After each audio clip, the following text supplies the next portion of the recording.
इंसो का 20वां स्थापना दिवस, जिसमें जेजेपी का आज राजस्थान में सियासी ताकत दिखी, जिसमें संबोधन भी दिखा। और इंसो स्थापना दिवस पर जयपुर में इंसो का रणघोष धरा पर इस देश के उस सपूत जिसने इस देश को राष्ट्रगान दिया, रविंद्रनाथ टैगोर जी के नाम पर ये टैगोर ऑडिटोरियम की इस पावन धरा पर इंडियन नेशनल स्टूडेंट ऑर्गेनाइजेशन के 20वें स्थापना दिवस के उपलक्ष्य में आज राजस्थान, हरियाणा, पंजाब और उत्तर प्रदेश के अलग अलग यूनिवर्सिटी कॉलेजों से आए छात्र साथियों, हमारे हरियाणा के प्रदेशाध्यक्ष सरदार निशांत सिंह जी, गुजरात के प्रदेश अध्यक्ष बच्चन सिंह जी, पार्टी के हमारे दोनों राष्ट्रीय वरिष्ठ उपाध्यक्ष डॉक्टर केसी बांगड़ जी, अनंतराम तंवर जी, राजेंद्र लेतानी जी, हरियाणा सरकार में मंत्री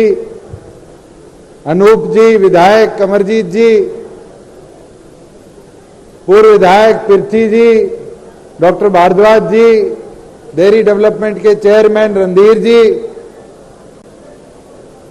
इंसो के राष्ट्रीय अध्यक्ष भाई प्रदीप जी,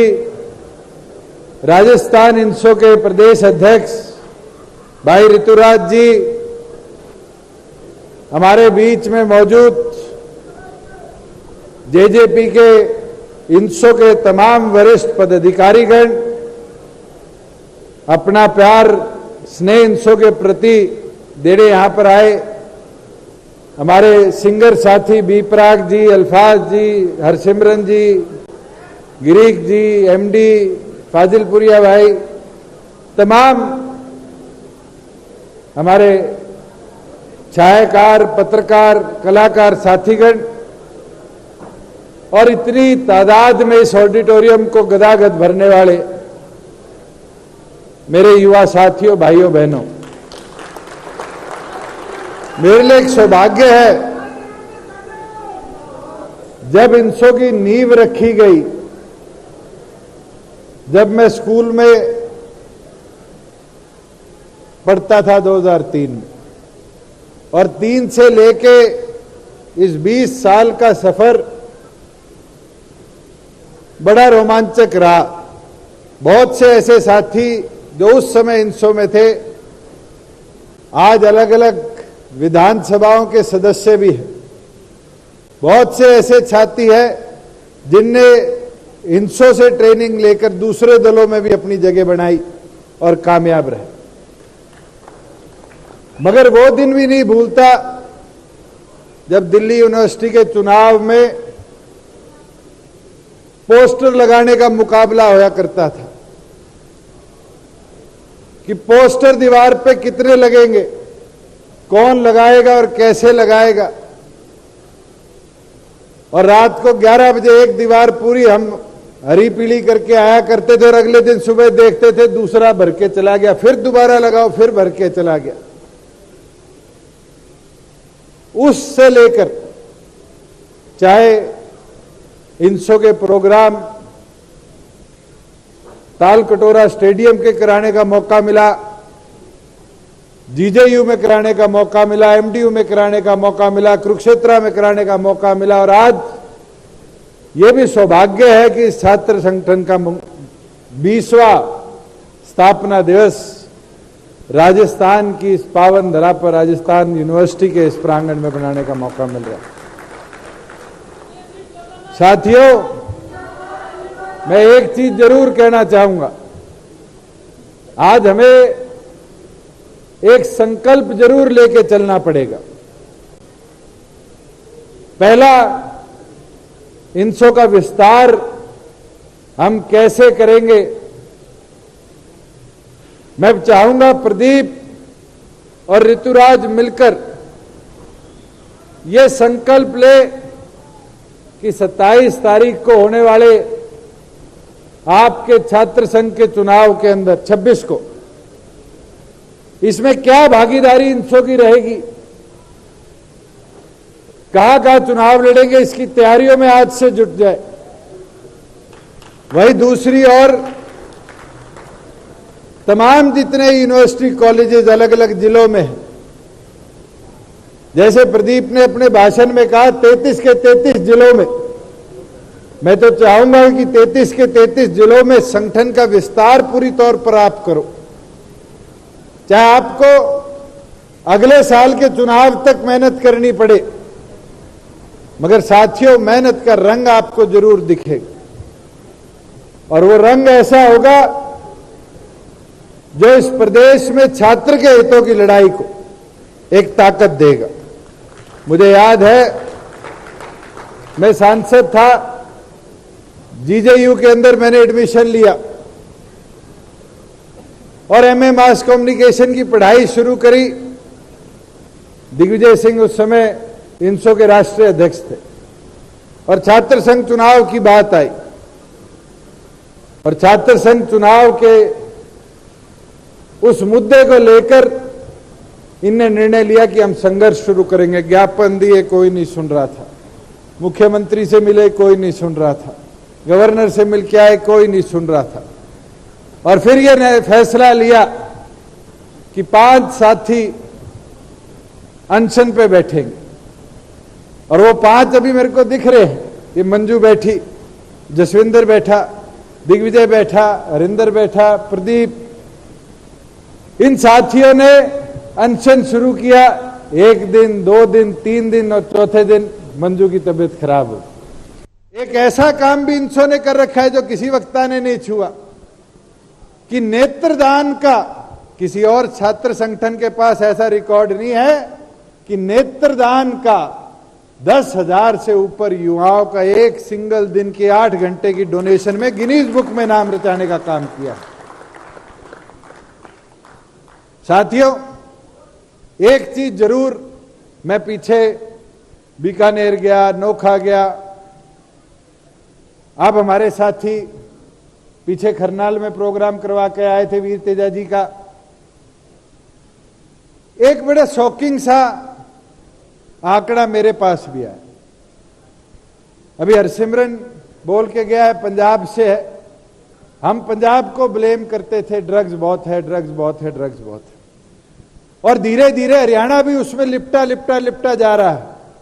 हमारे प्रयास है रोका जाए, मगर मैं हैरान हूं कि पंजाब से, हरियाणा से ज्यादा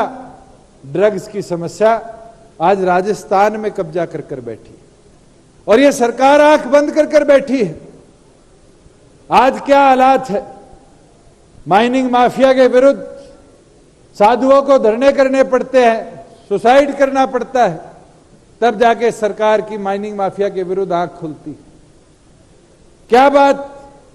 आज इस सरकार के अंदर अनएम्प्लॉयमेंट इतनी बढ़ती जा रही है। मैं पिछले दिनों दैनिक भास्कर के आंकड़े देख रहा था और उसमें एक आंकड़ा आया कि इस देश में सबसे ज्यादा 24%, अब CM आए तो कांग्रेस की एजेंसी हरियाणा में 38% कर देती, मगर गवर्नमेंट ऑफ इंडिया के सर्वे में आया कि 24% सबसे ज्यादा अगर अनएम्प्लॉयमेंट कहीं है तो आपके राजस्थान में आज के दिन। ये युवाओं को रोजगार नहीं दे पाए। आज शिक्षा की बात करते हैं, आज राजस्थान के अंदर मास्टरों का ट्रांसफर साल में एक बार खुलता है और क्या हालत होती है, सारे गांव छोड़ के शहर आना चाहते हैं और रूरल इंफ्रास्ट्रक्चर में एजुकेशन की मजबूती के अंदर निरंतर ये सरकार फेल हो रही। पर आज आपके पास मौका है, लगकर मेहनत कर अपनी आवाज को, छात्रों की आवाज को बुलंद करो और ये वादा हम करते हैं कि इस व्यवस्था सुधार में आपके सहयोगी होकर, आपके साथ खड़े होकर आपको और मजबूती देने का काम करेंगे। 2 संकल्प आज लेकर जाओ। एक तो 75 साल इस देश की आजादी को हुए, और ये 75 साल का जो इतिहास और 200 साल की जो संघर्ष है, इसको हमें नहीं भूलना चाहिए। मुझे पिछले दिनों चंडीगढ़ हर घर तिरंगा कार्यक्रम, जिसमें देश के गृह मंत्री अमित शाह जी आए हुए थे, वहां बी पराग जी को सुनने का मौका मिला। अगर आज उन लड़ाकों का जिनने इस देश की आजादी के लिए शहादत दी, हम उनको नमन नहीं करेंगे, और उन वीर योद्धाओं का जिनने देश की आजादी से लेकर आज 75 साल में अपने जीवन का बलिदान दिया, और हरियाणा और राजस्थान तो वो धरती है, मेरे ख्याल से हर परिवार से एक युवा साथी कभी ना कभी सेना के अंदर जाकर सेना के प्रति समर्पित होकर आया है। इस वीर भूमि को नमन करते हुए मैं आज से आह्वान और आग्रह और निवेदन करता हूं कि अब संकल्प लो कि 15 तारीख से पहले पहले हर घर के अंदर एक नेशनल फ्लैग तिरंगा लगाने का आप काम करें। और मैं तो इंसो से खास तौर पर आग्रह करूंगा कि यूनिवर्सिटी के अंदर इसको आप एक्शन मोड में लेकर चलो कि हमें हर विंडो पे, बिल्डिंग तो एक हो सकती है मगर अंदर आपके छोटे छोटे हॉस्टल रूम्स हैं, अपने रूम की खिड़कियां दरवाजे पे हम नेशनल फ्लैग के स्टिकर के फॉर्म में लगाएं, उन शहीदों का नमन करते हुए। और साथ में इंसो आज एक संकल्प ले एनवायरनमेंट को, और राजस्थान के अंदर तो एनवायरनमेंट के प्रति निरंतर लोगों ने संघर्ष किया है, और वो संघर्ष प्लांटेशन के तौर में आप हर वर्ष करते आए हो, ब्लड डोनेशन के तौर पे आप हर वर्ष करते आए, मगर आज आपके 20 साल इस संगठन के पूरे हुए। ये संकल्प लेकर चलो कि इस 20 साल पूरे होने के उपलक्ष्य में आप 20 लाख नए पेड़ इस धरती पर लगाने का काम करोगे, जिससे हमारे एनवायरनमेंट को भी मजबूती मिलेगी। साथियों, मैं एक चीज जरूर आपको बोलना चाहूंगा कि युवा जो है, अगर इसको 2 हिस्सों में बांट दो, यू और वा, और उल्टा कर दो, तो क्या बनता है? वायु। और हवा की दिशा कोई तय नहीं कर सकता। आज आप अगर सही दिशा पे चल पड़े तो आप बड़े बदलाव, क्रांति ला सकते हो। और मैं तो आह्वान करूंगा आपसे कि वायु की तरह अपने जीवन को, अपने भविष्य के लिए और आने वाले छात्रों के भविष्य के लिए समर्पित करने का आप काम करें। एक चीज जो दिग्विजय सिंह ने कही, लाइब्रेरी मॉडल की, मैं छोटा सा एग्जाम्पल दूं कि हमसे 5 लाख रुपए गांव का युवा साथी मांग के गया अड़ के, और कहा जी मैंने मेरे गांव में लाइब्रेरी बनानी है। मैं कहा 5 लाख में तो कमरा भी तैयार नहीं होगा। कहता मैं आपको बना के दिखाऊंगा, और ऐसा इंफ्रास्ट्रक्चर बना के दिखाऊंगा जो नेक्स्ट जनरेशन का फायदा करेगा। उसने अपने गांव की चौपाल का सामूहिक केंद्र कह लो, उसका एक कमरा लिया, उसको बाहर किताबों की तरह पेंट किया, अंदर उसमें कड़ी कराई, ऊपर सोलर प्लेट लगा ली, 4 ट्यूबलाइट उससे पावर कर ली, एक पंखा लगा लिया, 4 स्टडी के डेस्क लगा लिए, और दिल्ली गया। और दिल्ली के अंदर जाकर आज यूपीएससी हो, स्टाफ सिलेक्शन हो, बैंकिंग हो, XYZ जो हमारे आर्मी, नेवी, एयरफोर्स के एग्जामिनेशन होते हैं, पुलिस के हो, अलग अलग प्रकार के तमाम एग्जामिनेशंस की वो किताबें लेके आए और लाके उसने गांव में रखी। गांव के रिटायर्ड मास्टर को, प्रोफेसर को, जो रिटायर्ड लोग थे या जो समय दे सकते थे, उनको आग्रह किया कि आप 1 घंटा 1.5 घंटा दिन में जब आपको समय मिले लाइब्रेरी में आके हमें पढ़ाने का काम करो। और मुझे खुशी होती है कि 2 साल के अंदर उस गांव से अनेकों बच्चों ने, जो प्रीलिम्स होते हैं हमारे HPSC के, हरियाणा पब्लिक सर्विस कमीशन के, उनको क्लियर करेंगे कि आप बैंकिंग सेक्टर के काम करना है। और फिर हमने उसको एक्शन मोड में लिया और इस साल का मेरा संकल्प है कि 100 ऐसी मॉडल लाइब्रेरी जहां हमें इंफ्रास्ट्रक्चर पे पैसा खर्चने की जरूरत नहीं, आज अनयूटिलाइज्ड इंफ्रास्ट्रक्चर को यूज करते हुए हम बनाने का काम करेंगे। बल्कि मैं नोखा गया था, चौधरी देवीलाल जी के स्टैच्यू के पीछे बहुत जगह खाली थी और मिट्टी मिट्टी थी। ये नोखा वाले साथी खड़े हैं, इनकी मेहनत थी। मैंने एक बार कहा, मैं पैसा मैं भिजवाऊंगा, मगर आप लाइब्रेरी बनाओ। कभी आपका बीकानेर से नोखा